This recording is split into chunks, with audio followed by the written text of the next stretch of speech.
الحمد لله الحمد لله وحده والصلاة والسلام على من لا نبي بعده أما بعد فأعوذ بالله من الشيطان الرجيم بسم الله الرحمن الرحيم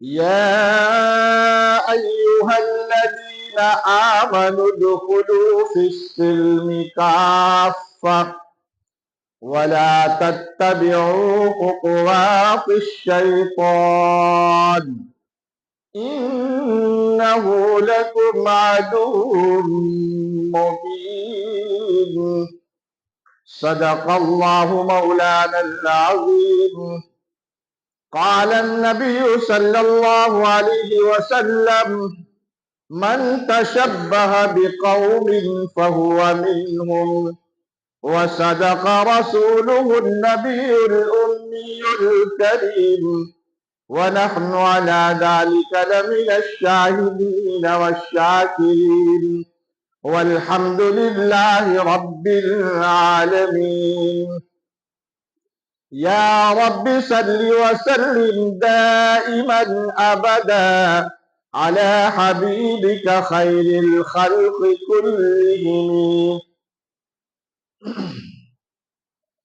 شور ہے کہ ہو گئے مسلمان نابود، شور ہے کہ ہو گئے مسلمان نابود، ہم یہ کہتے ہیں کہ تھے بھی کہیں مسلم موجود، وضع میں تم ہو نصارہ تو تمدن میں ہنود، وضع میں تم ہو نصارہ تو تمدن میں ہنود، یہ مسلمان ہیں جنہیں دیکھ کر شرمائے یہود، یوں تو سید بھی ہو مرزا بھی ہو افغا بھی ہو، یوں تو سید بھی ہو افغا بھی ہو مرزا بھی ہو، تم سبھی کچھ ہو کیا مسلمان بھی ہو۔ یہ علامہ اقبال کے اشعار ہیں۔ ان اشعار میں مسلمانوں کی حالات کو ذکر کیا ہے، حالانکہ ہمارے پاس ایک مکمل مذہب ہے، دنیا کے جتنے بھی مذاہب ہیں ان سب کو ایک طرف رکھا جائے اور مذہب اسلام کو رکھا جائے تو مذہب اسلام کی خوبی جو ہے وہ ہر مذہب کے اوپر آپ کو نظر آئے گی، اس لیے کہ اسلام نے ہر چیز کا طریقہ بتلایا ہے، زندگی گزارنے کا سلیقہ بتلایا ہے، آپ کو کیسے رہنا سہنا ہے، وہ ساری چیزیں مسلمانوں کو ہمارے اور آپ کے آقا و مولا تاجدار مدینہ شہنشاہ بطحہ محمد عربی صلی اللہ علیہ وسلم، درود شریف پڑھو بھائی، صلی اللہ علیہ وسلم نے سب کچھ بتا دیا ہے، چاہے وہ کوئی بھی موقع ہو،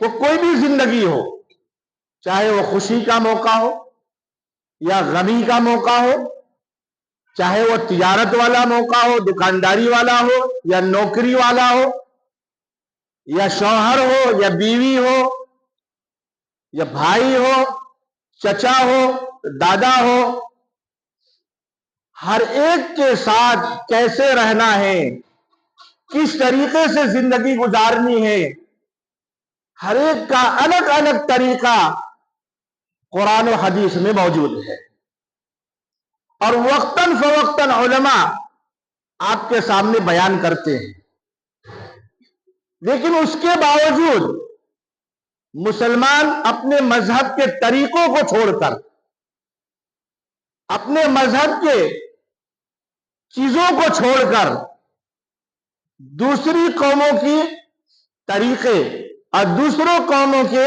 راستے اختیار کرتے چلا جا رہا ہے۔ خاص طور پر جو نوجوان ہیں ان کو اسلام سمجھ میں نہیں آتا، قرآن کے احکام سمجھ میں نہیں آتے، کیونکہ اگر آپ سوشل میڈیا پر جائیں، نیٹ پر جائیں، یوٹیوب پر جائیں، ہر جگہ بے حیائی اور برائی پھیلانے کے پورے مواد موجود ہیں. اب کوئی بھی چینل کھول لیں. حالانکہ ہمارے پاس اللہ نے عقل دیا ہے. اگر ہمارے سامنے ایک پلیٹ میں حلوہ رکھ دیا جائے اور ایک پلیٹ میں گوبر رکھ دیا جائے اور اس گوبر کو اچھے سے چاندی کا ورق لگا دیا جائے تو کوئی بھی عقل مند انسان حلوہ کو چھوڑ کر گوبر نہیں کھائے گا. بھائی کھائے گا، اس لیے کھائے گا کہ بہت اوپر اچھا دکھ رہا ہے، اوپر چاندی کا یا سونے کا ورق لگا ہوا ہے اور حلوہ کے اوپر تو ہے نہیں. یہ سوچ کر گوبر کوئی نہیں کھائے گا. لیکن چینلوں میں ایسا ہم کرتے ہیں. وہاں اچھی اچھی باتیں ہیں، اچھی اچھی چیزیں ہیں، اس طرف ہماری نظر نہیں جاتی، لیکن غلط چیزوں کی طرف ہماری نظر چلی جاتی. قرآن نے فرمایا فَأَلْهَمَهَا فُجُورَهَا وَتَقْوَاهَا. اللہ فرماتے ہیں کہ ہم نے تمہارے دلوں میں فسق و فجور بھی ڈال کے رکھا ہے اور تقوی بھی ڈال کے رکھا ہے. دونوں راستے اللہ نے ہمیں بتا دیے.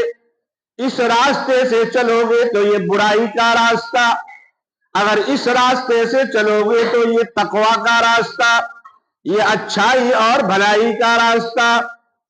اب ہمارے ذمے ہے کہ ہم چل کر جنت میں جائیں یا چل کر جہنم کا راستہ اختیار کریں، یہ ہمارا ہے. اللہ نے ہمیں اختیار دے دیا ہے. اللہ آسمان سے آ کر ہاتھ پکڑ کر نہیں روکے گا، یا ہاتھ پکڑ کے یہ نہیں کہے گا کہ تم اچھے کام کرو، بھلا کام کرو. اسلام میں کیا چیز نہیں ہے؟ ہر چیز موجود ہے. اس کے باوجود ہمارا نوجوان، ہمارا مسلمان بھائی غیروں کے طریقے اپناتے چلا جا رہا ہے، غیروں کے طریقے پہ چلتے چلا جا رہا ہے، ان کے جال میں پھنستے چلے جا رہا ہے اور نبی کا طریقہ پیچھے چھوڑتے چلا جا رہا ہے، قرآن و سنت کا طریقہ پیچھے چھوڑتے چلا جا رہا ہے. ہمارے آقا و مولا تاجدار مدینہ شہنشاہ بطحہ محمد عربی درود شریف پڑھے بھائی صلی اللہ علیہ وسلم نے کیا فرمایا کہ خوشی کے دو موقع ہیں. خوشی کے دو موقع ہیں. جو عام طور پر جو خوشی منائی جاتی ہے، عام طور پر مذہب کے اعتبار سے وہ خوشی عید اور بقرعید ہے. اور یہ عید اور بقرعید پہلے سے کوئی تاریخ طے نہیں ہے جیسے دوسرے مذہب والوں کا ہوتا ہے. ان کا ڈیٹ سب کچھ طے ہوتا ہے، لیکن اسلام کے اندر جو تہوار ہے وہ تہوار نقد ہے. روزہ آپ رکھو پورے مہینہ تو اس روزے کے بدلے میں اللہ تمہیں عید کی خوشی ادا کرے گا. حج کے ارکان کرو، وہاں پر چل کر جاؤ، حج پہ جاؤ، وہاں پہ حج کرو گے تو اس کی خوشی میں اللہ بقرعید دیتا ہے، عید الاضحیٰ عطا کرتا ہے. کوئی ڈیٹ طے نہیں ہے کہ اتنے تاریخ کو ہی آئے گا، وہ قمری کے اعتبار سے بدلتا رہتا ہے. لیکن غیروں کا جو تہوار ہے وہ طے ہوتا ہے، اتنے تاریخ کو فلاں، اتنے تاریخ کو فلاں، اتنے تاریخ کو فلاں. جیسے ابھی 25 دسمبر آ رہا ہے 4-5 دن کے بعد، وہ کس کا تہوار ہے؟ کس کا تہوار ہے بھائی؟ کرسچن کا ہے، عیسائیوں کا ہے تہوار. لیکن آپ ایمانداری سے بولو، بہت سے مسلمان بھی مناتے ہیں کہ نہیں مناتے؟ مناتے ہیں نا، بہت سے مسلمان مناتے ہیں اور ان تہواروں میں شامل بھی ہوتے ہیں. یہ 25 دسمبر جو ہے یہ عیسائیوں کا یہ کہنا ہے کہ 25 دسمبر ہمارے نبی حضرت عیسیٰ علیہ السلام کی برتھ ڈے ہے. حالانکہ قرآن، بائبل اور جتنی بھی عیسائی کی کتابیں ہیں، ان کتابوں سے اگر دیکھا جائے تو 25 دسمبر کو حضرت عیسیٰ کی پیدائش ہے ہی نہیں. کسی کو معلوم نہیں اللہ کے سوا کہ عیسیٰ علیہ السلام کی پیدائش ہے کب. عیسائیت کے 400 سال کے بعد سب سے پہلے اٹلی، جسے روم کہا جاتا ہے، وہاں پر جو غیر مسلم لوگ تھے وہ ستارہ پرست تھے، سورج پرست تھے، اور ان کا یہ وقت ہوتا تھا 25 دسمبر جس کو وہ تہوار مناتے تھے. تو عیسائیوں نے یہ سوچا کہ ان کو اپنے مذہب کی طرف لانے کے لیے اسی دن کو، اسی تاریخ کو انہوں نے حضرت عیسیٰ علیہ السلام کے پیدائش اور جنم ان کے دماغ میں ڈال دیا. اور اس زمانے میں ایک ایسا انسان تھا جو مشعل بنایا کرتا تھا. مشعل یعنی چراغ، موم بتیاں. اور اس کی موم بتی ایسی ہوتی تھی، کتابوں میں ایسا لکھا ہے کہ اس میں تیل کی ضرورت نہیں پڑتی تھی، ویسے ہی جلتی تھی. وہ چراغ ایسے تھا. اب اس چراغ کو عام کرنا ہے، عام کریں گے تو کمائی ہوگی. تو پادری کو پکڑا، اس کے دماغ میں بات ڈالی، اور پادری نے ایک سبھا رکھا، شام کو دعا کی اور کہا کہ رات کو سب آؤ، ایک ایسی دعا کی جائے گی چرچ کے اندر کہ وہ دعا قبول ہو جائے گی. جب سب آئے تو بیٹھ گئے، سب کو کہا کہ آنکھیں بند کر لو، چاروں طرف موم بتیاں لگا دی اور سب کو کہا کہ جلا دو، اور پھر دعا کرنا شروع کیا. آدھا گھنٹہ کے 1 گھنٹے تک دعا کیا، اور دعا کرنے کے بعد کہا اب آنکھیں کھول لو. دیکھا کہ پورا چرچ روشن ہے موم بتیوں سے. ان کے دلوں میں یہ بات چلی گئی کہ ہاں یہ نئی ایک چیز ہے، ہماری دعائیں قبول ہو گئی. وہاں سے یہ کرسمس شروع ہو گیا. اس کی ایک لمبی تاریخ ہے، لیکن سب سے بڑی بات کیا ہے کہ یہ تو یہودیوں کا ہے نا، مسلمانوں کا تو نہیں ہے، اسلام کا تو نہیں ہے نا یہ تہوار. تو پھر مسلمان کیوں سانتا کلوز کے انتظار میں رہتا ہے؟ مسلمانوں کے بچے کہ وہ آئے گا ہمیں گفٹ دے گا. اس سے ہمیں پرہیز کرنا ضروری ہے. جہاں یہ فنکشن ہو اس فنکشن میں جانا بھی جائز نہیں ہے.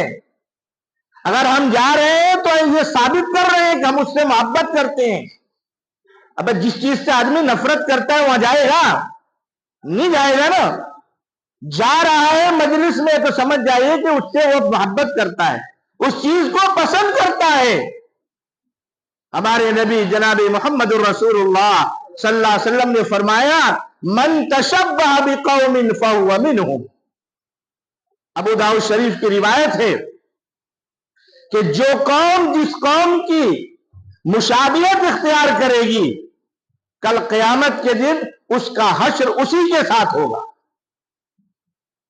تو کیا ہم یہ چاہتے ہیں کہ ہمارا حشر یہود و نصارہ کے ساتھ ہو؟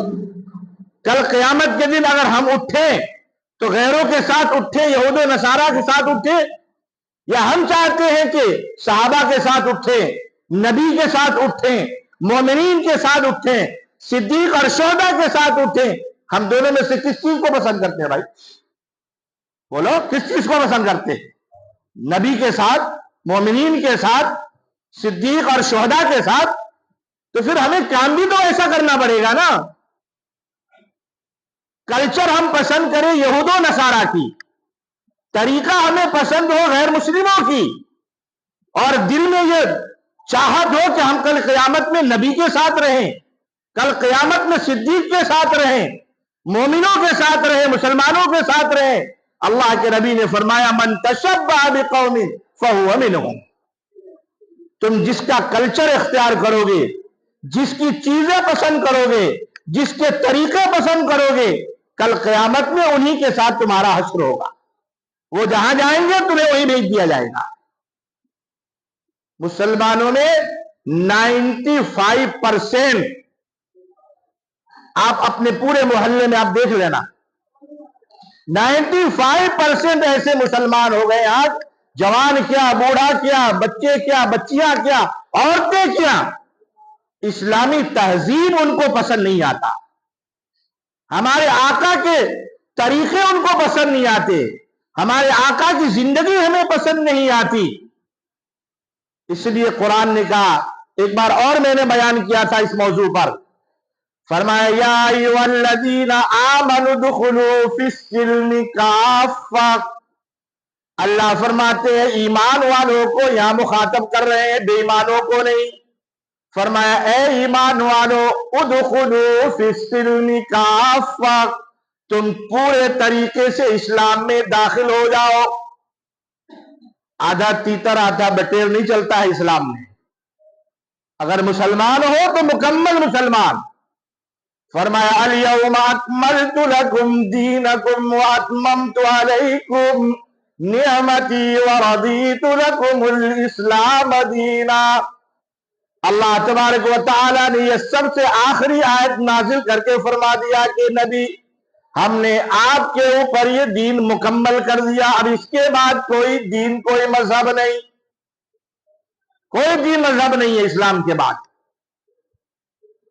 لیکن مسلمانوں میں Christmas, Valentine day, April fool اور یہ کیا بولتے ہیں ابھی پتنگ کا تہوار آ رہا ہے، یہ ساری چیزیں مسلمانوں کے اندر رچ بس گئی۔ جتنا وہ نہیں مناتے اس سے پہلے ہمارے بچے شروع ہو جاتے ہیں، اور ہم روک نہیں سکتے، ہمارے پاس طاقت نہیں ہے کہ ہم اپنے سگے بیٹے یا سگے بیٹی کو ہم روکیں اور اسے سمجھائیں یہ ہمارا نہیں ہے، یہ تو غیروں کا ہے۔ تو ہمارے نبی نے منع کیا اس چیزوں سے۔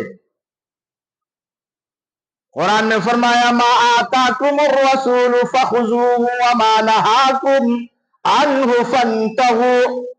اللہ فرماتے ہیں تمہارا نبی جس چیز کا حکم دے وے اسے مان لو، اور جس چیز سے روک دے اسے رک جاؤ۔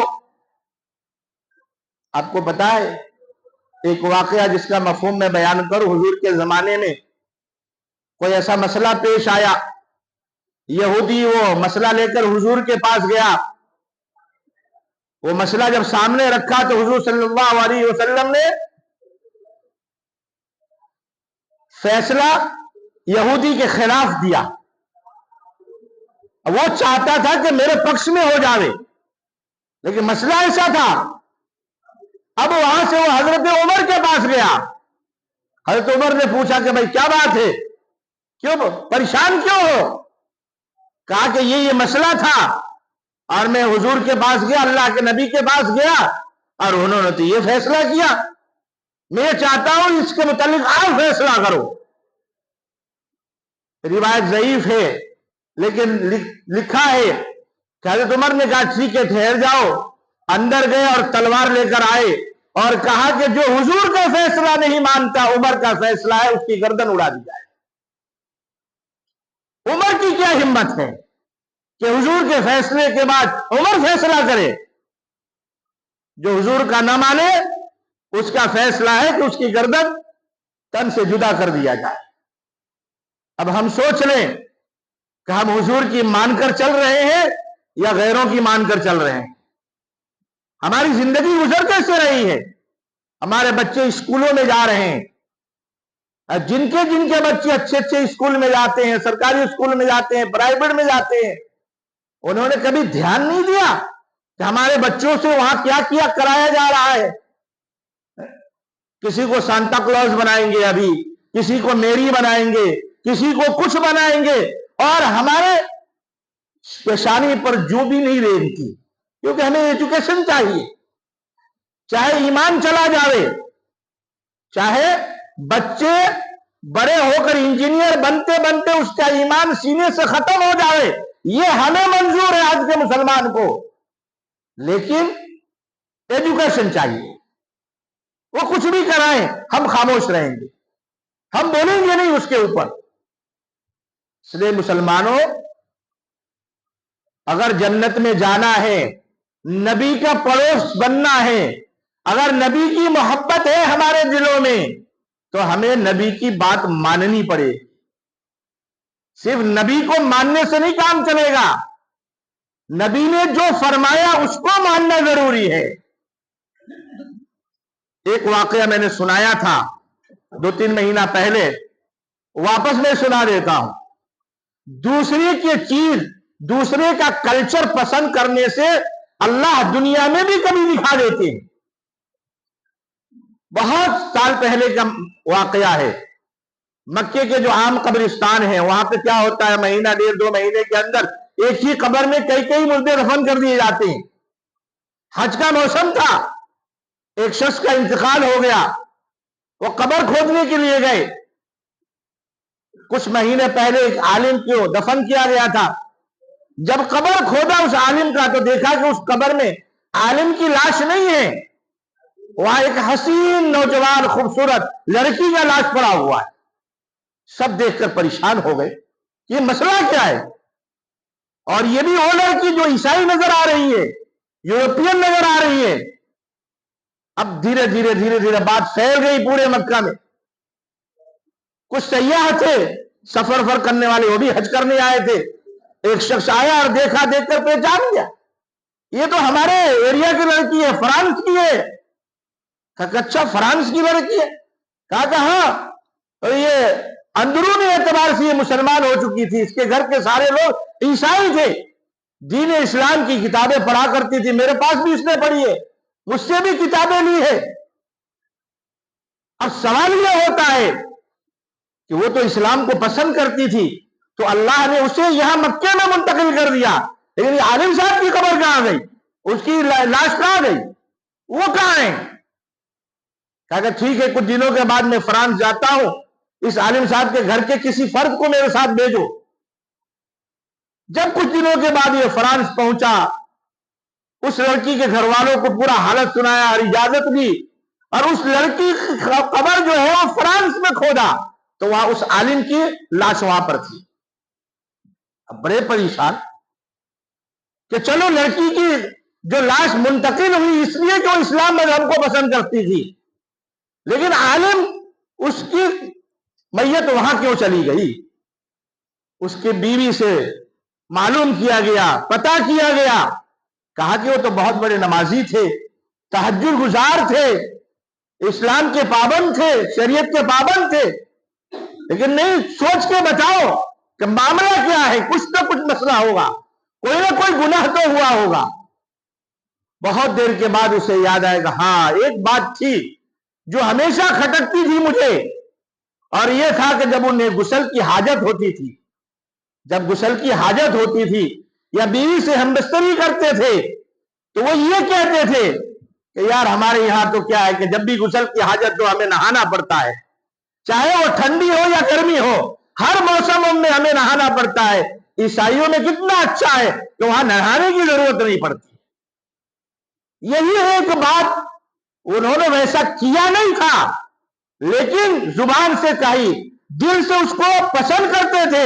اللہ نے ان کی لاش کو مکے جیسے مبارک جگہ سے اٹھا کر فرانس بھیج دیا. یہ دنیا میں کچھ واقعات اللہ تعالیٰ دکھا دیتے ہیں، لیکن اللہ کے یہاں تو یہی ہوگا. ہم جس کا کلچر پسند کریں گے، جس کے ساتھ محبت کریں گے، جس کا ڈریس ہم پسند کریں گے، جس کے ساتھ چلنا اٹھنا بیٹھنا پسند کریں گے، کل قیامت کے دن انہی کے ساتھ ہمارا حشر ہوگا. اس لیے یاد رکھیں، اب یہ کرسمس آ رہا ہے، ہر مسلمان اس سے بچنے کی کوشش کرے. کوئی مبارکبادی بھی نہیں دینی ہے. اپنے بچے، ہمارے بچے اگر جا رہے ہیں اسکول میں، انہیں پیار سے محبت سے سمجھائیں، بیٹے یہ میری پھیری کچھ کہنا نہیں ہے، کوئی چیز نہیں، کوئی مبارکباد نہیں، یہ ہمارا نہیں ہے، یہ یہود و نصارہ کا ہے. اور دوسری چیز، جنوری کے اندر بسنت پنجمی آتا ہے. بسنت پنجمی وہ تو ابھی ٹائم ہے، اس کے اوپر مستقل میں آپ کو آئندہ جمعہ کو بیان کروں گا. یہ بسنت پنجمی ہے کیا؟ یہ پتنگ اڑایا کیوں جاتا ہے؟ اور آج مسلمان سب اس میں لگے ہوئے ہیں. اس پتنگ کے پیچھے لاجک کیا ہے؟ واقعہ کیا ہوا تھا؟ اور آج اسی کے پیچھے مسلمان رکھ کر اپنے نبی کی گستاخی کرنے والوں کا ساتھ دیتے ہیں. اور وہ کیا گستاخی ہوئی تھی، کیا ہوا تھا، وہ انشاءاللہ آئندہ جمعہ کو بیان کی جائے گی. لیکن میرے عزیزوں اور دوستو، یہ جتنے بھی غلط رسمیں ہیں، دوسروں کے تہوار ہیں، اس سے ہمیں دور رہنا ضروری ہے. اپنے آپ کو دور رکھیں، اپنے بچوں کو دور رکھیں. اگر کوئی کمپنی میں ایسا منا رہا ہے، کسی اور جگہ منا رہا ہے، کوئی نہ کوئی بہانہ کر دو، ایک دن کی چھٹی کر لو، پگار کٹوا لو، چلے گا، ایمان تو بچے گا نا. ایمان سے زیادہ قیمتی پیسے نہیں ہیں. یا کبھی ایسے کوئی فنکشن ہو اسکول کے اندر، آپ کو معلوم ہو کہ ان کے دھرم کے اعتبار سے یا یہود و نصارہ کے اعتبار سے کوئی فنکشن ہے، اور اپنے بچوں کو اس میں شامل کریں گے ہی کریں گے، اس دن مت بھیجو. ایک دن سے وہ پڑھ کر انجینئر نہیں بن جائے گا، یا ایک دن نہیں جائے گا تو کوئی مشکل پیش نہیں آئے گی. لیکن ایمان کی حفاظت بہت ضروری ہے میرا.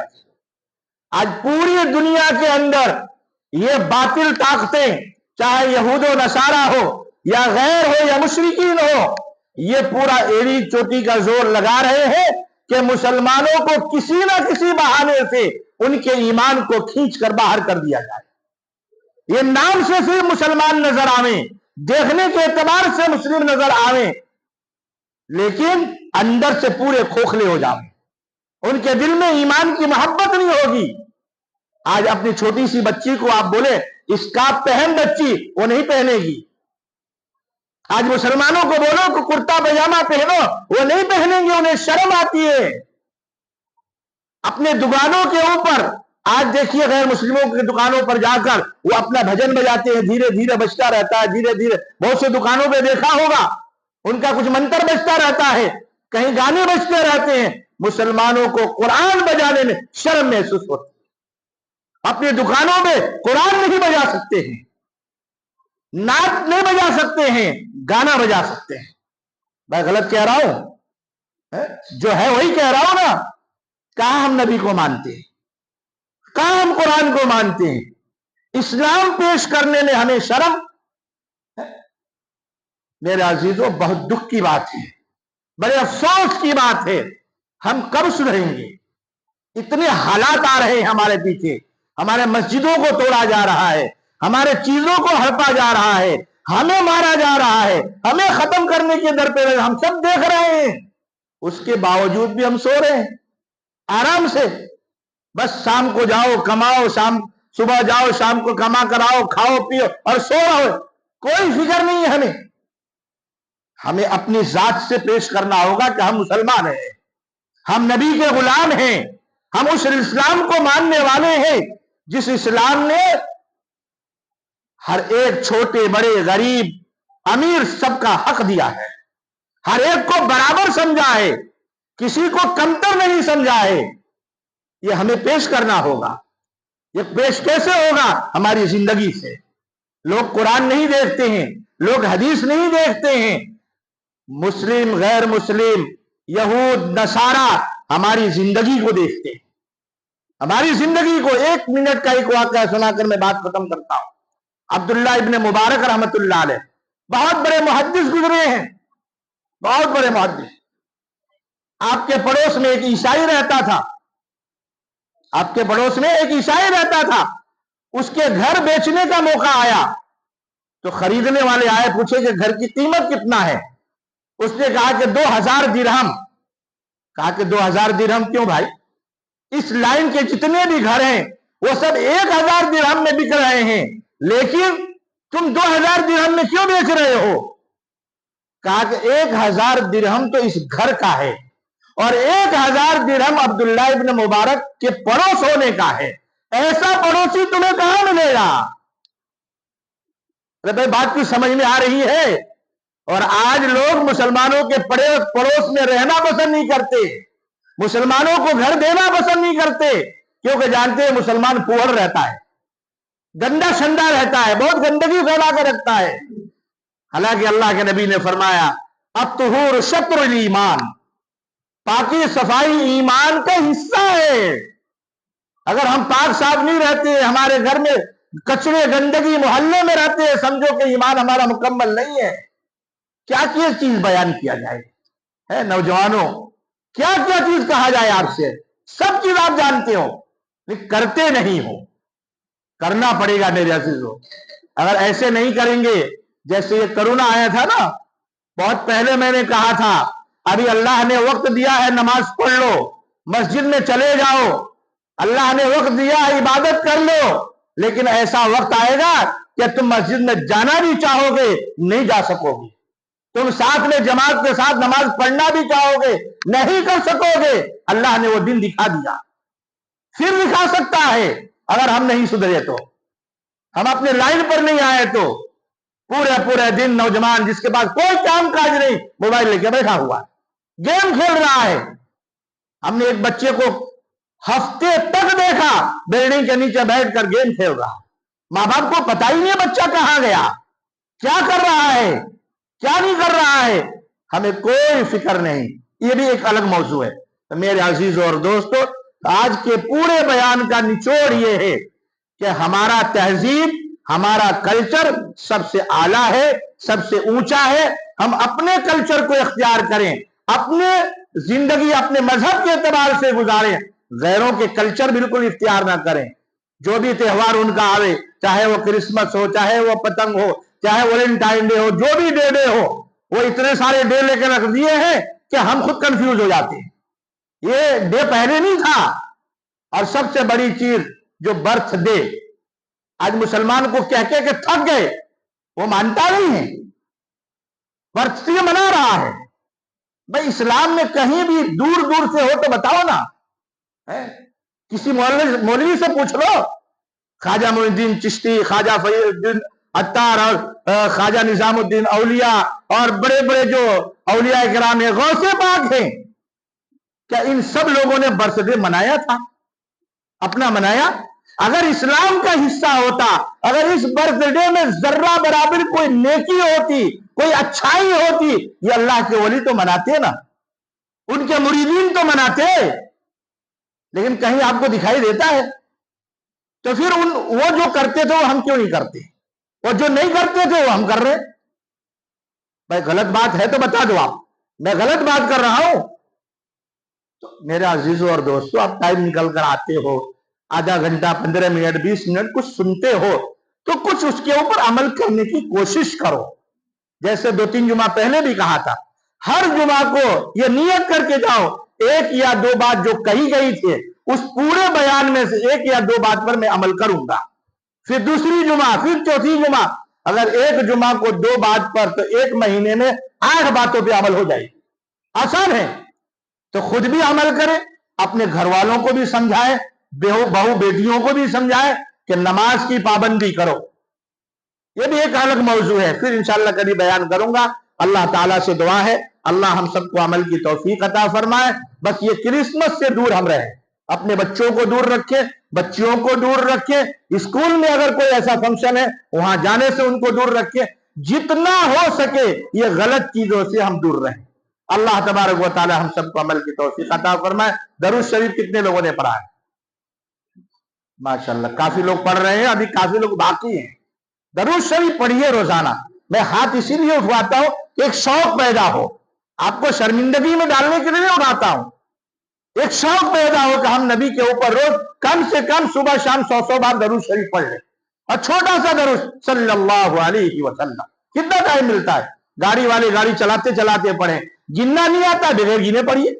2 کلومیٹر 4 کلومیٹر 5 کلومیٹر جائیں گے، 100 200 300 تو ہو جائے گا آرام سے، تو کریں گے نا انشاءاللہ۔ اللہ عمل کی توفیق عطا فرمائے۔ وآخر دعوانا الحمدللہ۔